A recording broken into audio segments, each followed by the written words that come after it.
I bought kiwi treats up here to eat at camp. I was going to grab a handful, but look.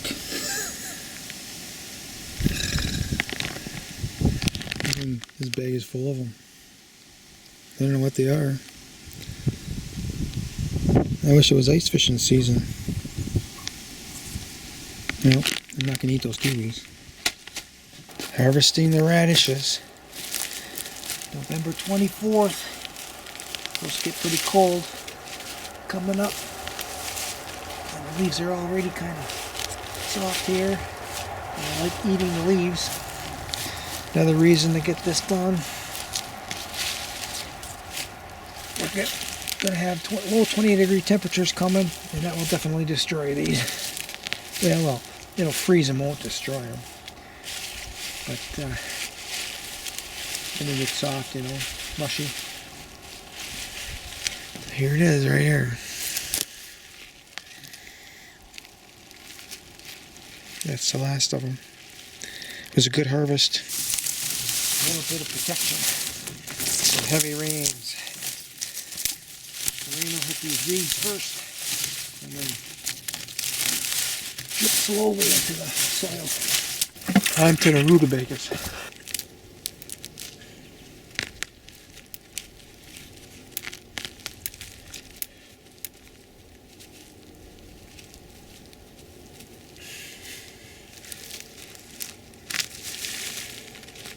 Three nice rutabagas.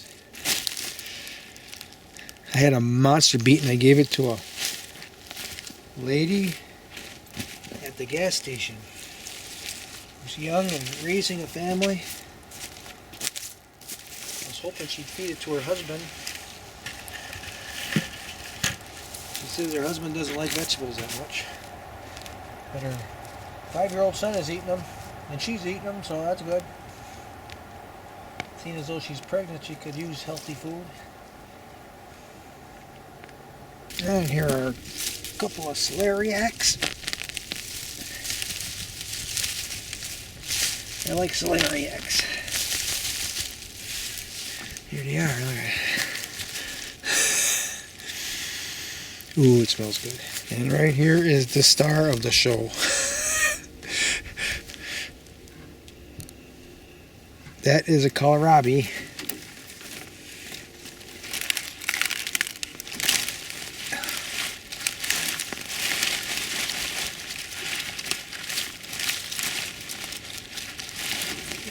Look at that. That is a kohlrabi. Some of these leaves can be left behind, and some of them taken home and eat. Kohlrabi.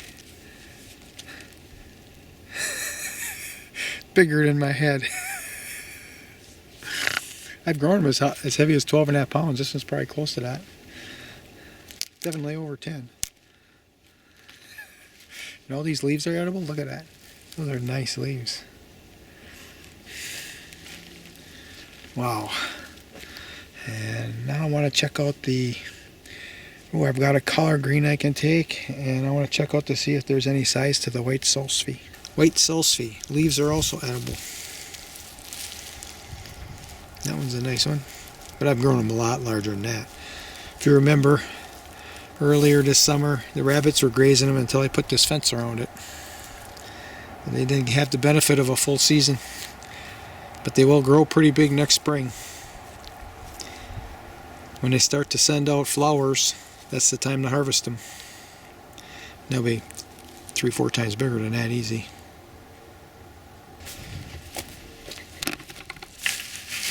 Parsnip that had the very broad shoulders that I was showing. That's some months ago, or a month ago at least. And I want to take it out of here. I want to eat some parsnip.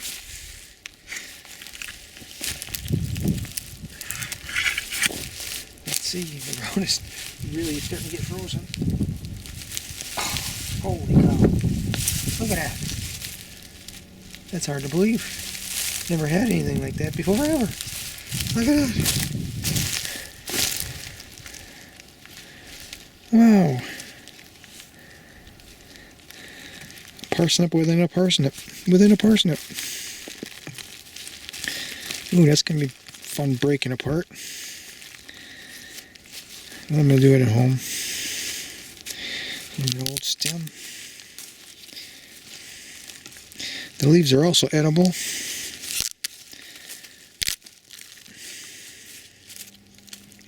Wow. That's almost unbelievable. Huh. Okay.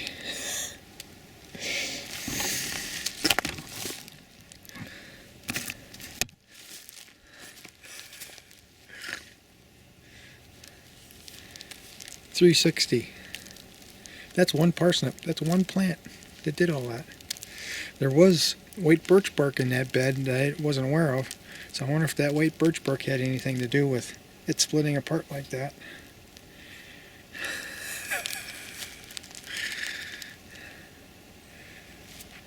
So much food, I am not knowing what to do with it. Well, I'm going to eat it. Put it in the refrigerator and eat it over time. Because there isn't going to be much left to harvest out of the gardens. Oops. Because there isn't going to be much left to harvest out of the gardens. If any, once we get to those low 20-degree temps, I can still probably chip at the frozen ground, get at skirret and whatnot, but all the leaves will be done.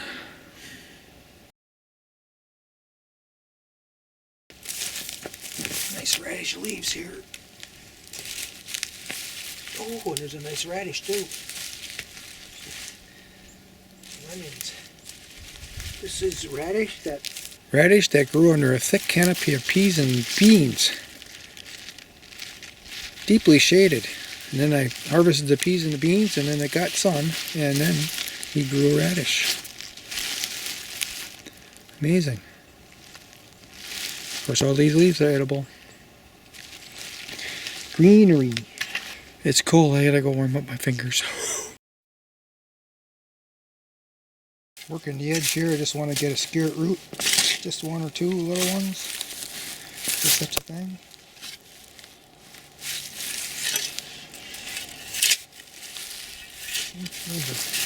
There's some artichoke. You can have a little taste of that too. A couple of nice ones, just a taster. Okay.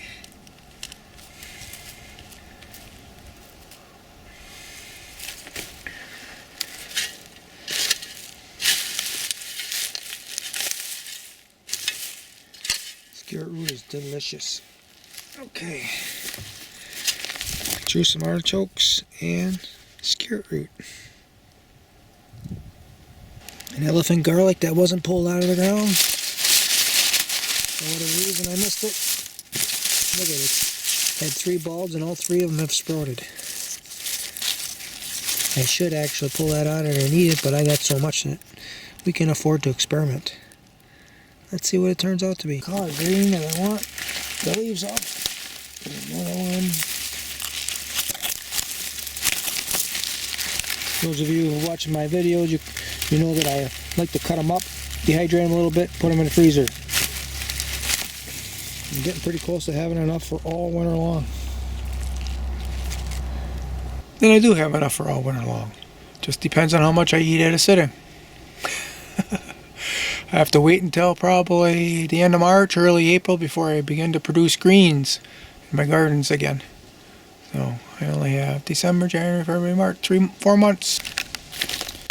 This winter rye just looks glorious. Look at that. That's nice. I'm going to have to really water that heavily with fertilizer water.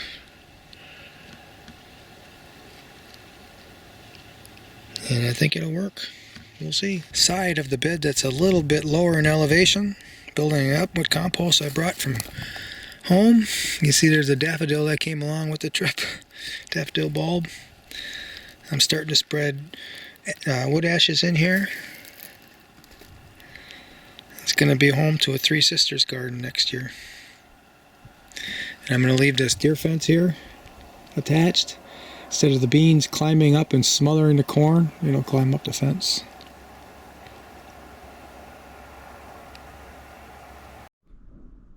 Last of the greens from camp. Washed and chopped. Now they're going to be dehydrated for a bit and in the freezer. How much is there? I've got a lot of greens in the freezer right now.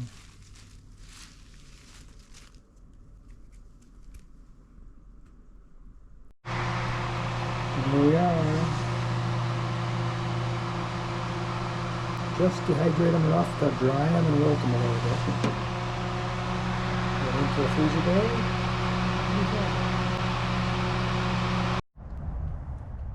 Fennel, Brussels sprouts, celeriac, kohlrabi,